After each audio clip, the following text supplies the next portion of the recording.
Yes, I'm here, people. Solo Dolo is here for you, my people. Now, Brother Joe is not here today. Of course, welcome to Let's Be Real Sports. I am your host, Big Sherm, but of course, when you see me by myself, I am Solo Dolo. Really much, we're gonna get into it real quick. It's gonna be a little quick show today, So hope all of you are safe and sound. Hopefully, given all the craziness and madness that is going on here in the world today. But I hope y'all safe. I hope I can give y'all a little escape a little bit. So let's get into it.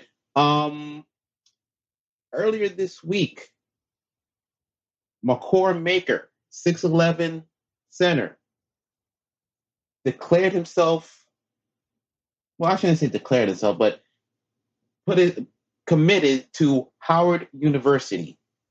Now, this is very big in the sense when you think about it, because there's never been a top 25 recruit ever to commit to a historically black college until McCord did it. Now, as you remember, last month in June, we did a we talked about Mikey Williams and how he said he would love to, or was thinking about actually going out there and going to one of these historically black colleges himself. But as I wrote the story on the LBRS blog, um, it was actually McCord Maker who first actually brought this to light, brought this as a thought of him doing this, and for me, I've always said, if you got the talent, if you got the skill, the cameras will come to wherever you are. The cameras will come, no matter what. And I can't say it enough. Talent and everything like that matters. And McCord, from all the videos I've seen of him, he has hella talent at 6'11". He moves the ball like a point guard. He has a little Jimmy. He definitely can post up a little bit and everything like that. But what this means for historically black colleges is so big, because it will start a trickle down effect. It will just start a major, major, major trickle down effect that can land more players, and eventually will make Mikey Williams even jump into and really bring to fruition him going into the historically black college scene. You know, McCord is taking a very big step today, and hopefully, and he has to do well too. Can't say this enough. He has to do well as well. He just can't be another run of the mill guy going out there and you know just going out there and just averaging like 16 points. He gotta go out there and dominate. And if he can go out there and dominate as a top 20 prospect, who knows? And like I said, in 3 years' time, Mikey Williams, he could end up going there and really like taking a program over historically black college over the top. But it always starts with one, as I've always said. It starts with one person. One person to take that leap, one person to take that leap of faith and say, hey, why don't I do it? Nobody else is going to do it, you know? And like I said, there's many other avenues to go now, even. There's the G League where you get paid right away, but, you know, you get paid a little bit, but everybody wants that. But most players who play college basketball, even college football for that matter, want the big money. They want the millions of dollars. The hundreds of thousands of dollars is great. And I don't want to make it about money, but it's a business too at the end of the day as well. So you got to put that into consideration. So for McCord, him taking this big leap of faith right now is huge. It's just huge.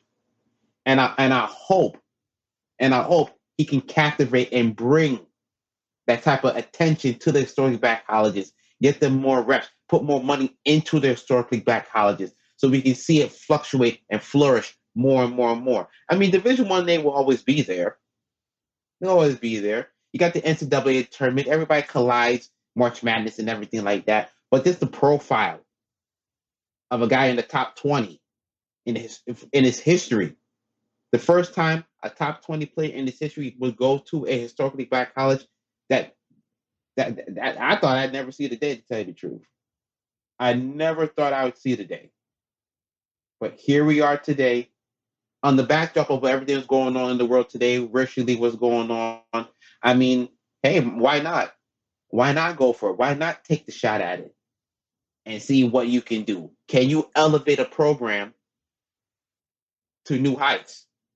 And of course, again, there'll be a trickle down effect for more players. And eventually, what you want to see is top 5 recruits making that commitment to a historically black college. And then, like I said, you'll get the cameras in there without a shadow of a doubt. The cameras will come where the talent goes. It will always be that way. So you might be seeing him at Howard, Grambling. You never know. I think I was reading the other day in one of the social media outlets that there was a player from Cincinnati. He's transferring out to a historically black college in football.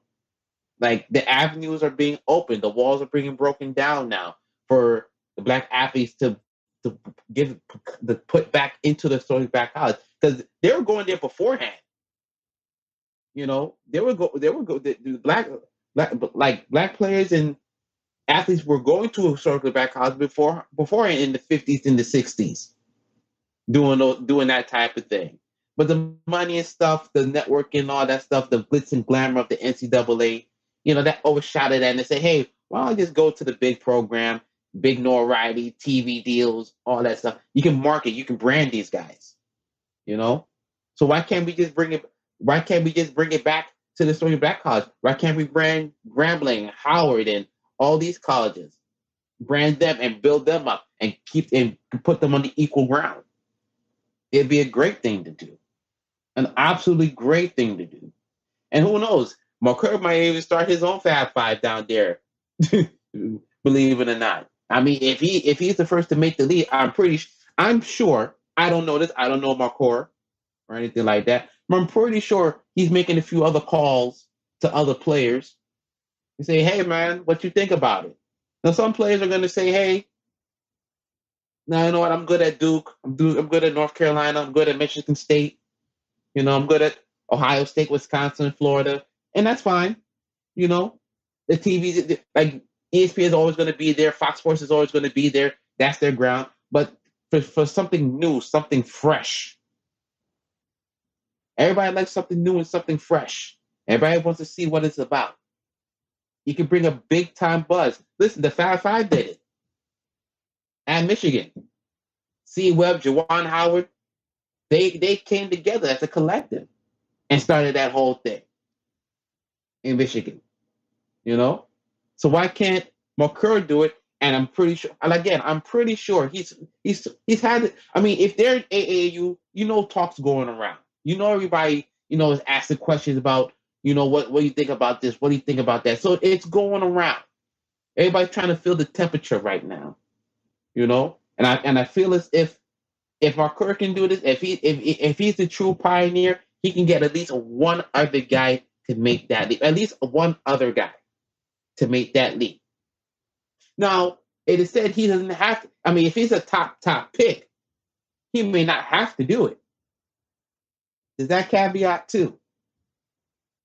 If he's top 10, and whatever the case may be, he may not have to even go through all that. It might just be a one and done situation. And listen, that's another thing. Everybody got to know, no matter if it's the Power 5 conferences, HBCUs, these guys who agents, who scouts, and all those type of people, if they see and they believe that McCurry is I can't miss prospect, he's one and done. Everybody has to come to grips with that. It's not like in the old school where you can sit there and you be like, listen, I can have this guy for 2 to 3 to 4 years and build off him and really build a program. I mean, that'd be great too. That would send it into the stratosphere.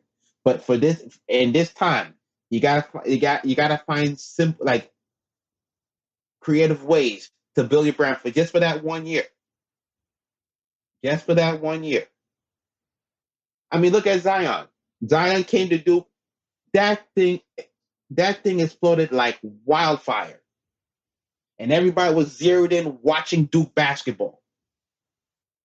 When Zion left, as you see the season started, and wherever the case may be, ain't nobody really was talking about Duke. Ain't nobody really was talking about Duke after that. After Zion left, you know. So again, the player matters. If the star power is there, if the talent is there, they're gonna make it happen. And I hope there's another one before this window closes that another player will step out there and say, "Hey, let me give this school a chance." Hopefully, he's in the top 10, maybe top 15, maybe. But I hope and pray that there's a chance for somebody to come out there and take that next step with him, and they can build off of that and build off of that. Hopefully, who knows? It'll be a beautiful thing to see. Now, moving on to our next topic and final topic it's something that we were talking about last week, and when we came off the show with Cam Newton. Apparently, Cam Newton is now in the New England Patriots. Yes, Superman is in the building in one Patriot place. He signed a 1-year deal worth about $70 million. Modest. And again, people are saying, like Richard Sherman was saying, "Oh my God, how can he be worth only $7 million?" Listen, and I know a lot of people are going to go out there with Flacco and all that stuff like that. That's fine, but he's a former MVP with 2 shoulder surgeries. That's not good. You have to know what you're getting yourself into, and plus, they haven't taken a physical with this man yet. They're going off of Cam Newton being, due to his word, that he is good, he's ready to go. His list Frank is done with. He's healthy. But I think for the Patriots, I think this was first of all, they could have done this after the draft. Right after the draft was over. They could have been signed Cam. But for whatever reason, they didn't. But I think everybody figured and knew he was going to sign with the Patriots eventually. Like I said, ain't nobody afraid of no goddamn Jared Stidham. Ain't nobody afraid of no goddamn Jared Stidham. I'm very sure he's done great in practice. He's done all the things he can do, and his teammates believe in him. But when you have Cam Newton there, our proven commodity who has led his team to a Super Bowl, you cannot pass up on that chance. And like I said, the Buffalo Bills right now to me still the team to beat.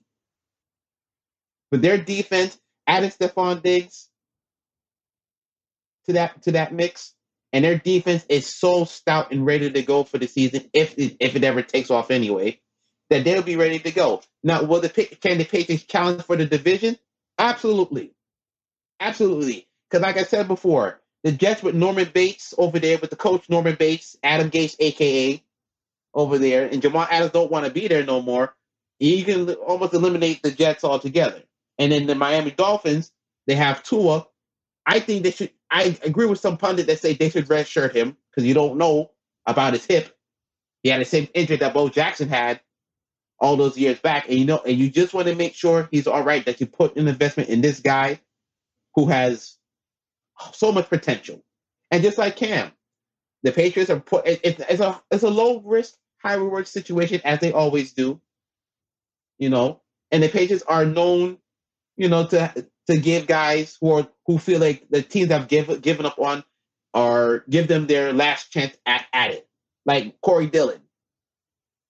He was injured. He was an injury-prone guy and stuff like that. And the Cincinnati Bengals said, "Hey, we got Rudy Johnson." That was the year in 2004.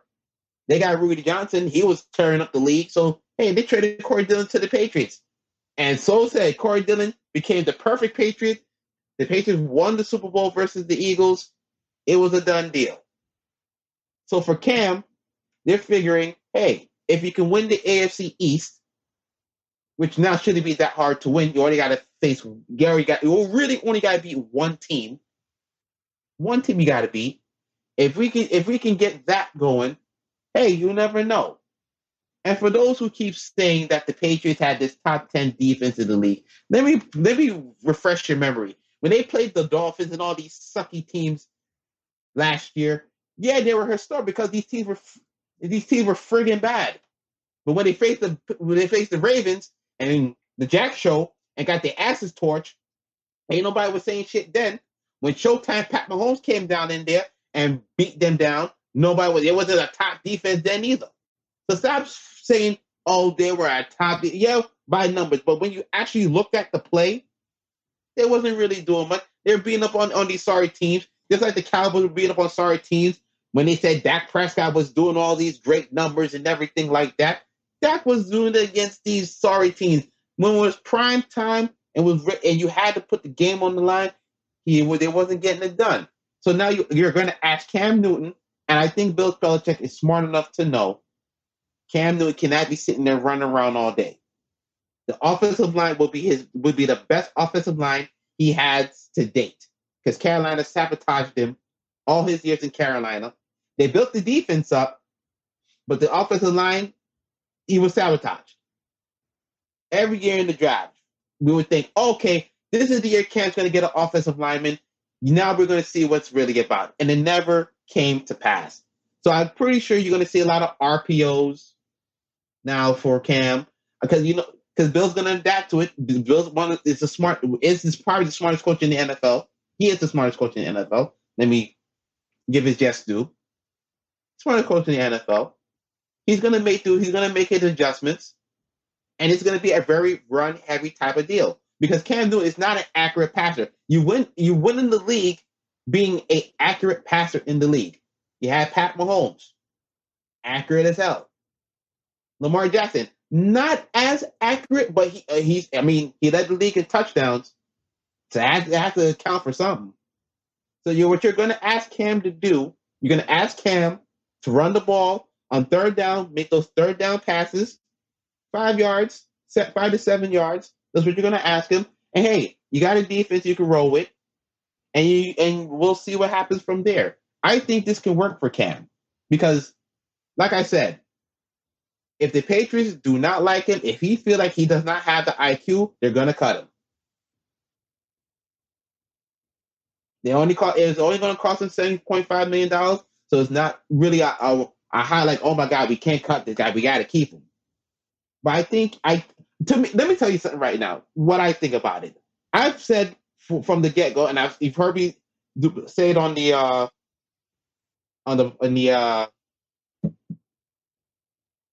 blog. I thought Cam is done. I really think Cam is done. Because when you have two surgery, it's affecting your throwing shoulder, and that's never good. Liz Frank injury with your legs. Can you run? Can you still run? Can you still get up there? Can you run? It's going to be a little rough, but if anybody can fix him, it's Bill Belichick. He can fix him. And then, of course, with the playoff expansion now, listen, all you gotta do is get in. All you gotta do is get in. Of course, you want to win your division. The AFC East is a winnable division by any stretch of the imagination. So I wouldn't think, nonetheless, that they can get in. But they'll get in as a wild card. And then, hey, listen. Hopefully, if there's a ball on the floor, Cam will actually go out there and go get it this time. I'm not letting Cam off the hook for leaving that ball on the ground during the Super Bowl, during the most important point of the game. And a lot of people get on him for that, and he has to make it so that way because this is the Super Bowl. This is the biggest game of the year. You gotta get that ball, baby. If you get hurt, you get hurt. I understand. I understand you getting hurt. You get that more than anything. But it's the Super Bowl, baby. What happens now if that happens now? Bill Belichick gonna look at you like, man, you could have got the ball. He ain't gonna say it like that. He's gonna say it with a stare. He's gonna talk through a stare. Like, Cam, come on, Cam. You couldn't get the ball, Cam? That's what he's gonna do. So I hope and pray for Cam's sake that he can get out there, show what he can do, ball out, and get back to getting to that $20 million, $25 million, probably $30 million range of a new contract, a 5-year deal, something like that, if he can ball out. Hopefully he can. Hopefully he can. But I to me personally, two surgeries. It's gonna be a little bit rough, but I'm praying for you, Cam. I'm praying for you. And with that, that is it. The Solo Dolo Minute is now over. I'd like to thank everyone for tuning in. Please check us out on Facebook, Instagram, Twitter, Spotify. I'm begging like Keith Sweat. Go to the YouTube channel. Subscribe. I'm going to keep begging like Keith Sweat until I get like 100 people subscribe or 200 people, 300 people. I'm going to keep begging. But please, help a brother out. Help us out here at the GSN Network. And let's be real sports. And with that, I'm out. Have a good weekend. Have a good week. And be safe. Peace.